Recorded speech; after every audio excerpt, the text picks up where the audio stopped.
और फिर उन्होंने पृथक सम्मेलन लिया। पृथक अर्थात अलग लिया, 11 निकाय एक हो गए।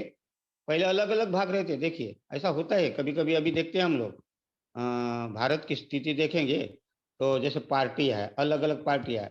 फिर किसी पार्टी ज़्यादा जब ज़बरदस्त है या वज़नदार है, तो फिर सारी पार्टियाँ एक हो जाती है और वो एक होकर अपना चुनाव लड़ती है। इसी प्रकार ऐसा समझ सकते हैं कि वो 11 लोग जो अलग-अलग भाग रहे थे, अपनी-अपनी डफली बजा रहे थे अलग-अलग।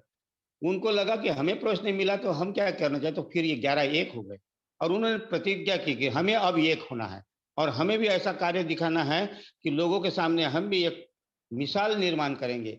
और सचमुच में उन्हें नालक नाम के गांव में, जिसको आजकल हम नालंदा कहते हैं, वो नालंदा में इन्होंने पृथक अपना सम्मेलन लिया और उसमें अच्छे प्रारूप बनाकर उन्होंने सोचा कि यहाँ हम लोग अभी अलग से जो सम्मेलन लेंगे और इसको यहाँ प्रचलित करेंगे और लोगों के पास तक ऐसा मैसेज जाएगा हमारा कि हम भी अच्छा आचरणशील बनेंगे। और फिर उन्होंने प्रतिज्ञा के साथ में आचरण करना शुरू कर दिया और सही में देखा जाए तो नालंदा, फिर हम देखते आगे होके कि नालंदा यूनिवर्सिटी एक नाम कमा के गई है। आज भी नालंदा के नाम से जानते हैं।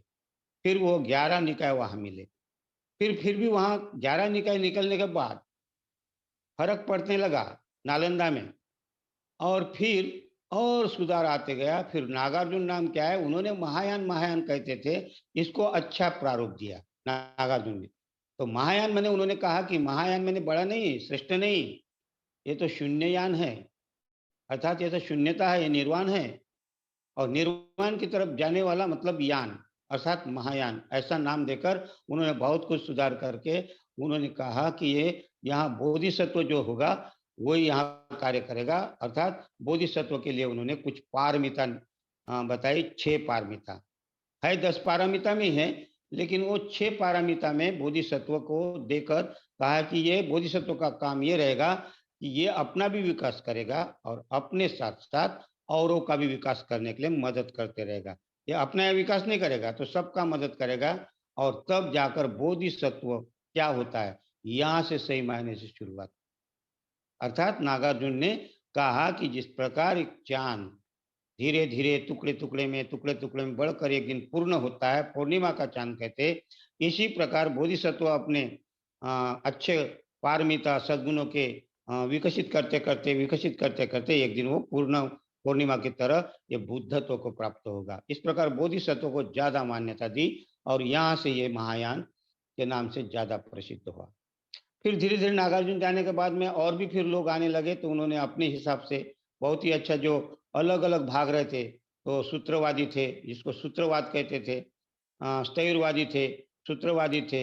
इस प्रकार के सबको एक करने का काम फिर आगे आने वाले और भी महान पंडितों ने किया, जिसका नाम हम वसुबंधु कहते हैं। उनको सौतांत्रिक के कहा जाता है।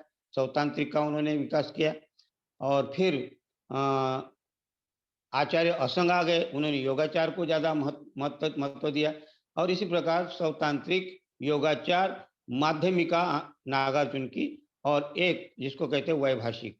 वैभाषिक माने विभाषा, विभाषा माने जो भाषा थी, जो कश्मीर गंधार में जो भाषा थी, वहां जाकर इसका लिखन किया और वो लिखन किया विभाषा में किया, इसलिए वैभाषिक उनके मानने वाले हो गए, इसलिए वैभाषिक कहा जाता है। इसी प्रकार चार जो निकाय, 18 निकाय में से फिर आगे चलकर चार ही निकाय हमारे सामने दिखने लगे। उसका नाम था माध्यमिका नागार्जुन का, दूसरा सौतांत्रिक वसुबंधु का, तीसरा योगाचार आचार्य आचार्य असंग का। इस प्रकार ये फिर बाद में वो मिलकर जो सौतांत्रिक वसुबंधु योगाचार में मिल गए और जो वैभाषिक थे वो भी महायान में मिल गए, अर्थात नागार्जुन में मिल गए। इस प्रकार फिर बाद में महायानी ये सामने आ गया और फिर योगाचार अर्थात आचार्य असंग अभिधम्म पिटक जिसको हम कहते हैं, जिन्होंने अभिधम्म पिटक लिखा है। अ, हम अभिधम्म पिटक की शिक्षा जब देखते हैं, हम कहते हैं ना त्रिपिटक है त्रिपिटक है, तो त्रिपिटक बुद्ध के समय में दो ही पिटक थे।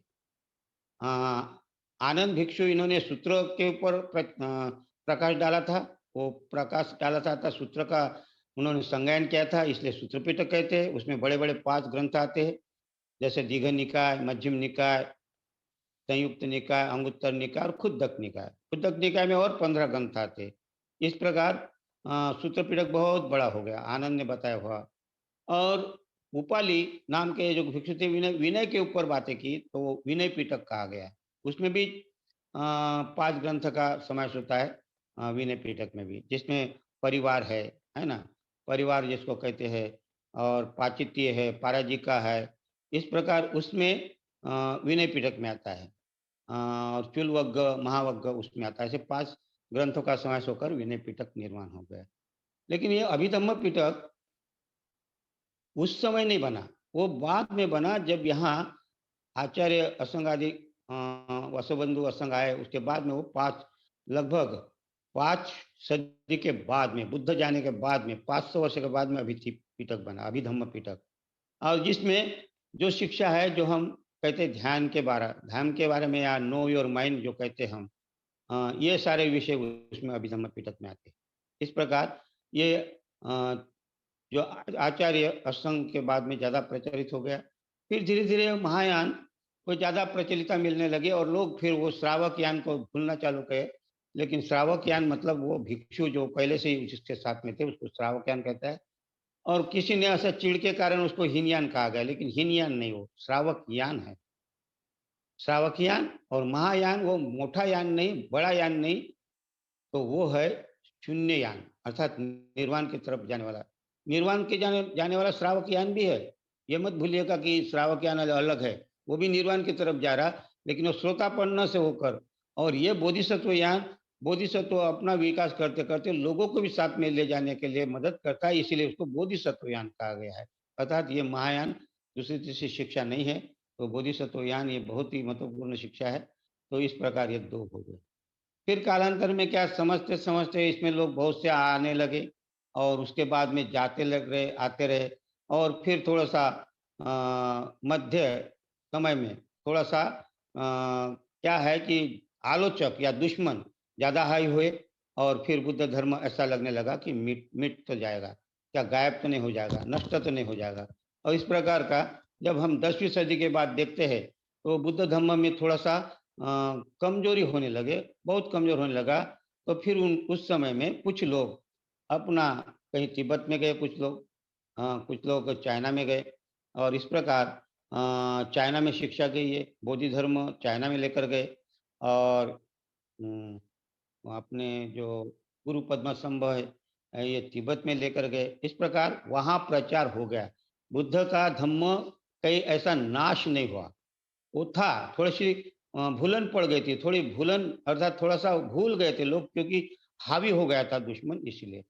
और फिर भी उस समय में 6वीं 7वीं सदी में, तो उन्होंने कहा कि इस समय अपने को ज़रूरत है बुद्ध धम्म बचाने का। प्रवचन अगर देंगे तो लोग शायद नहीं सुनेंगे, शायद मार मार दिया जाएगा। पुष्यमित्र शुंग के समय जिस प्रकार हाहाकार हुआ, नरसंहार हुआ, भिक्षुओं की कत्ल हुई, इस प्रकार हो सकता है ऐसा ना हो करके इन्होंने सोचा कि अपने को ध्यान देना चाहिए ध्यान की तरफ।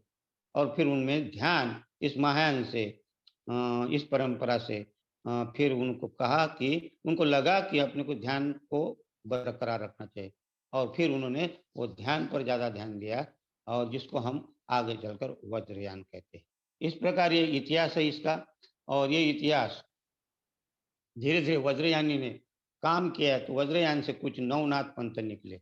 नवनाथ मतलब उस वज्रयान से 9 लोग बाहर निकले, जिसका नाम है, हम जानते हैं, आप भी जानते हैं कुछ-कुछ नाम, जैसा गोरखनाथ है, मच्छिंद्रनाथ है, रेवतनाथ है, चौरंगनाथ है, अड़भंगनाथ है। इस प्रकार के कुछ नाथ लोग नाथ के नाम से जाने लगे। हालाँकि ये नाथ ही है, 84 सिद्ध ये नाथ ही कहा जाता है। उसको तिब्बत में पा कहते हैं, जैसे सरपा, हाँ, मंगलिप्पा, हाँ, इस प्रकार पा शब्द से भारत में उसको नाथ कहते थे, नाथ। अर्थात ये नाथ थे, तो इसी प्रकार उधर पा हो गया, मच्छिंदर पा हो गया वहाँ तिब्बत में उसका नाम, तो इधर भारत में मच्छिंदर नाथ हो गया। इस प्रकार के ऐसे नाथ लोग, अर्थात 9 लोग बाहर निकले, और उन्होंने सोचा कि अपने को बुद्ध धम्म की सेवा करना है। तो भाषा का उपयोग किया उन्होंने, किस प्रकार भाषा का उपयोग किया? कि वो भाषा न समझ सके। जैसे कि हम ऐसा उसको कहते हैं कि किसी को घर में माँ बेटे रहते, बाप बेटे, तो बहू अपने घर में कभी-कभी बहू अपने बच्चे की तरफ से कुछ बोलती है, और वो सुनाई जाता किसको, क्योंकि कुछ अनबन हो गई तो फिर बहू बहू बहू अपने बेटी को कहती है कि बेटा ऐसा ऐसा करो, तो वो अगर सास समझती तो वो काम करती। इस प्रकार संधि भाषा का उपयोग किया, संधि भाषा कहा गया है इसको। संधि भाषा का अर्थ ये होता है कि बात बताना है रहस्य की, लेकिन रहस्य की बात, लेकिन ऊपर सुनने वाले को ऐसा लगेगा कि ये हमारे लिए बता रहे हैं। जैसे हिंदू धर्म हावी था उस समय, हिंदू नहीं था, वो वैदिक धर्म था उस समय, लेकिन वो आलोचक थे, वो बुद्ध धर्म को मिटाने की कोशिश कर रहे थे, तो उनको ऐसा लगे कि ये ईश्वर की बात कह रहा है, लेकिन इन्होंने भाषा को उपयोग किया, बुद्ध के तत्व को उसमें डाल दिया। जैसे उदाहरण के लिए मैं आपको बता रहा हूँ।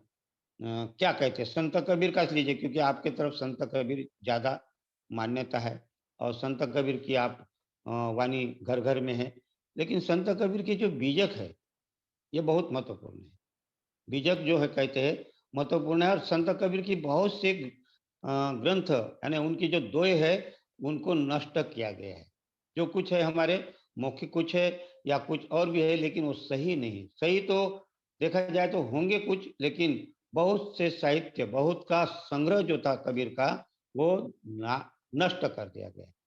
तो इसीलिए जो आगे के हम कुछ-कुछ बातें कहते हैं, कुछ बातें हमारे पास में हैं, लेकिन बहुत से उनके अपभ्रंश करके रखा गया। अब उदाहरण के लिए एक उनका संत कबीर क्या कहते हैं? संत कबीर कहते हैं, धरती अरु आसमान भी, दोई तुंबड़ अवध, षट दर्शन क्या देखे, सासत का बड़गांव। अब बताइए इन्होंने क्या कहा, क्या समझेगा दूसरा? जब हम समझ नहीं सकते उनकी भाषा, तो दूसरे लोग क्या समझेंगे? इस प्रकार की उनकी बीजक था, बहुत महत्वपूर्ण शिक्षा थी, और ये विद्वानों के लिए थी, संत कबीर में जो दिया था। अब उन्होंने कहा, धरती अरु आसमान भी, हम जो पंचमहाभूत कहते हैं ना, एक पृथ्वी धातु है और दूसरी धातु क्या है? जल धातु है, वायु धातु है, अग्नि धातु है। तो किसी किसी को ऐसा लगता है कि पंचमहाभूत ये आकाश और ये धरती, आकाश को भी एक धातु और ये धरती को भी एक धातु ऐसा कहते हैं। तो इसके बारे में लेकिन किसी को पता नहीं। एक पोकड़ है, एक पोकड़ अर्थात खालीपन है, जिसको हम शून्यता ही है, शून्यता ही है। धरती और आकाश, ये जो है ना, ये शून्य कहते हैं हम लोग। सर्वत्र फैला हुआ गहरा नीला आकाश कहते हैं ना, तो ये एक प्रकार का चीज अगर देखेंगे वो शून्य है, धरती से लेकर आकाश तक। तो ये क्या है, दोनों अगर देखें हम, हाँ, लेकिन इसके बारे में बहुत सारे मत है, मतांतर है। इसको आसमान को भी एक समझकर एक स्वर्ग का रूप दे दिया लोगों ने, आलोचकों ने जो भी है, और वो स्वर्ग कहते हैं, कहाँ स्वर्ग है आकाश में, कहाँ नहीं पता नहीं। लेकिन आकाश ये शून्य है। इसको अगर हम इतिहास अगर हम अध्ययन करेंगे हमारे बुद्ध धर्म के हिसाब से, जैसे हमें मालूम है, ब्रह्मचर्य है, कुछ जीवकार के धर्म मित्र को मालूम है कि ये आकाश शून्य है, शून्यता है। तो उम, इसको क्या है, धरती और आसमान भी दो ही तुंबड़, तुंबड़ यानी एक तुम्बा होता है, एक भोपड़ा कहते हैं, एक मराठी में भोपड़ा कहते हैं और उसको तुम्बा कहते हैं। वो खाली रहता है, उसके अंदर कुछ नहीं रहता, भो यानी खाली रहता है। इसीलिए उसका उदाहरण देकर क्या है कि भोपड़े के समान या तुम्बा के समान ये धरती आसमान का एक गोल सा आकार है, अवकाश है ये, अवकाश। हाँ, लेकिन इसको भी कुछ कुछ ना अवध कहे जाते हैं। अवध माने वैध नहीं कहते इसको। क्यों नहीं कहते? क्योंकि बहुत सारे अपभ्रंश लोग, अब इसमें कैसे, उदाहरण के लिए अभी आखिरी का जो दूसरा जो लाइन है, क्या कहते हैं? षट दर्शन क्या देखे, षट दर्शन क्या देखे। षट दर्शन माने क्या? छह दार्शनिक, बुद्ध के समय छह दार्शनिक थे और उनका बहुत बोलबाल था। उसमें से एक था मक्खली गोसाल, एक था पूर्ण काश्यप, एक था अजित केस्तंबल, चौथा था पकुद कच्चायन, पांचवा था संजय वेलट्ठी पुत्र, और छठवे थे निघंट पुत्र। छह लोग थे, इसको छह दार्शनिक कहा जाता था। बुद्ध के समय में बहुत मशक्कत करनी पड़ी इन लोग को, जो इन लोग का बहुत बोलबाला था उस समय। ऐसे सब 62 प्रकार के मिथ्या दृष्टियां थी उस समय भारत में। बुद्ध का जब पदार्पण हुआ, बुद्ध को बहुत मशक्कत करनी पड़ी उस समय। उनमें से ये जो छह लोग हैं, ये छह दार्शनिक है, इनका बहुत बोलबाला था। और इनको इनको ठंडा करना, मतलब इनके चुप करना कितनी बड़ी बात होंगी। तो भी उसके बाद छह दर्शन का क्या हुआ, उनका क्या था, उनका नियम क्या था? उनके विचार क्या थे? तो वो विचार पूर्ण कश्यप ये कहते थे कि ये संसार क्रियावादी है। अर्थात क्रियावादी का अर्थ तुम कुछ भी करो, खाओ पियो मौज करो, तुम्हारा कुछ भी नहीं होने वाला। हाँ, तो इसीलिए क्रियावादी थे और इसीलिए उसको कहा है कि मक्खली गोसाल का खाओ पियो मौज करो, ये पूर्ण काश्यप का था। मक्खली गोसाल का क्या नियम था? मक्खली गोसाल का शाश्वतवाद था। अर्थात शाश्वत है, सभी शाश्वत है, कुछ भी मिटने वाला नहीं है। आत्मा कायम है, आत्मा बदल नहीं सकता, आत्मा अमर है। इस प्रकार का दैववाद उनका, दैववाद जिसको हम दैववाद या नसीबवाद कहते, नियतिवाद कहते, तो ये मक्खली गोसाल का वाद था। उसके बाद तीसरा जो अजित के केशकमल था, इसका उच्छेदवाद था। इसका भी खाओ पियो मौज करो, तुम्हारा कुछ कर्जा देना नहीं, ना तुम्हारी आत्मा शुद्ध होती ना अशुद्ध होती, कुछ ही फर्क नहीं पड़ता, तुम कुछ भी करो, ना पाप है ना पुण्य है। हाँ, इस प्रकार का उनका उच्छेदवाद था। उसके बाद में अनन्यवाद था। अनन्यवाद अर्थात पकुत कच्चा, उसका भी अलग अलग था। उनका कहना है कि तुम जो मारते हो तो मारते नहीं, वो क्रिया हो जाती है। वो जो शस्त्र अगर आपने डाला तो वो 7 बातों में से जाकर निकल जाता है, अर्थात उसका भी ऐसा अनन्य समझ ही नहीं जाता। पांचवा जो था वो संजय वेठली पुत्र, इसका विक्षेपवाद था। विक्षेपवाद मतलब अगर उनके पास आप अगर अभी गए और उनके पास में जाकर आपने कहा कि भाई ईश्वर है क्या? तो वो उत्तर देता था, उसको लगा ईश्वर है तो है बोलता था, और उनको लगा नहीं तो नहीं बोल देता था। ऐसा हा संजय था। संजय की भी बड़ी विक्षेपवादी कहती है इसको। और वो शाम को वही आदमी अगर जाकर फिर से पूछता है कि ईश्वर है, तो उसको नहीं लगा तो नहीं बोलेगा, हाँ बोले तो हाँ बोलेगा।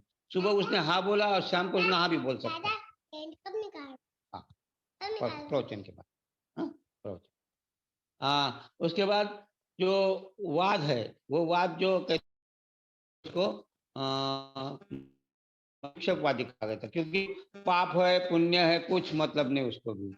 जिसके उसके मन में है क्या संसार में पाप है, उसको लगा हाँ पाप है तो पाप हाँ बोलेगा। और वही शाम को अगर आप जाकर पूछेंगे क्या पाप है पुण्य है, उसको लगा पाप नहीं है तो नहीं बोलेगा। इस प्रकार उसका विक्षेपवाद था। लेकिन मजे की बात, इसके भी शिष्य थे। और महत्वपूर्ण अगर बात कहे तो इस संजय वेठली पुत्र के सारीपुत्र और मोदलान जैसे महान प्रधान शिष्य बुद्ध के बाद में बने, वो शिष्य इन्हीं के पास थे। हाँ, ऐसे विक्षेपवादी थे ये। छठवा जो था चतुर्याम संवर याद वाद जिसको कहते हैं, ये निगंटनाथ पुत्र जिसको हम महावीर जैन के नाम से जानते हैं, ये भी एक उस समय का उनका भी एक दार्शनिक थे। इस प्रकार ये 6 वादों का खंडन करने के लिए कितनी मशक्कत करनी पड़ी होगी बुद्ध को। बहुत बोलबाला था उनका, सारे के शिष्य थे, फॉलोअर थे, और उनका बोलबाला था। तो इसीलिए यहाँ कहते छठ दर्शन क्या देखे, क्या कहते हैं छठ दर्शन क्या देखे, शासक का बड़गांव, बड़गांव यानी क्या कह रहे, बहुत बड़ी बात कही यहाँ। क्या कहते हैं ये छठ दर्शन मतलब ये जो 6 दार्शनिक थे, ये कोई भी किसी गति को पहुंचने वाले नहीं, सब दुर्गति की तरफ जाने वाले थे। लेकिन उनका बहुत बोलबाला, बड़गांव माने बोलबाला था उनका। शाश्वत का माने शाश्वत, शाश्वत माने नित्यवाद, नित्यवाद माने आत्मवाद, जड़वाद जिसको हम कहते हैं मूर्तवाद, क्योंकि आत्मा है और आत्मा अमर है, आत्मा मरने के बाद फिर जन्म लेती है। इस प्रकार का जो जड़वाद है, इसको कहते थे शाश्वतवाद, अभी भी शाश्वत कहते हैं। और बुद्ध कहते हैं कि शाश्वत कोई भी चीज नहीं है, अर्थात कायम कोई भी चीज नहीं, अनित्य है। सभ्य संखारा अनित्याति यदा पय्याय पश्यति। अब यहाँ क्या कहते बुद्ध, यदा पय्याय पश्यति, पय्याय म्हणजे प्रज्ञा से, प्रज्ञा से जो जान लेता है, ऊपर ऊपर बुद्धि से नहीं।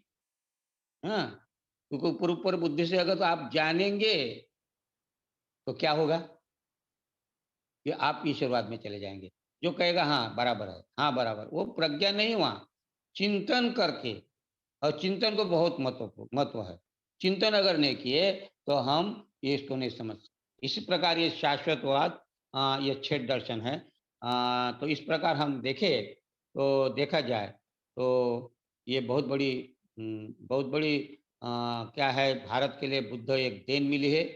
बुद्ध के प्रभाव से ही ये संसार में जो सुख हम देखते हैं, बुद्ध की तरफ जाने से, निर्वाण तक जाने से, अगर हम सुख निर्माण कर सकते हैं, तो ऐसी षट दर्शन अर्थात इन 6 लोगों ने दार्शनिकों ने जो था वो खाली बोलबाला था, बड़गाँव मतलब बड़प्पन किया था, लेकिन कोई भी दु सभी दुर्गति की तरफ जाने वाले थे।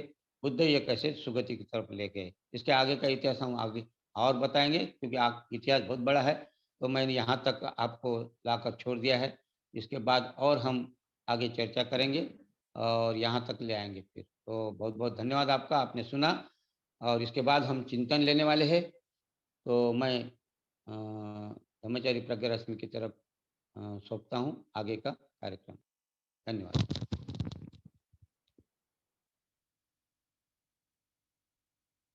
प्रज्ञा रश्मि जी।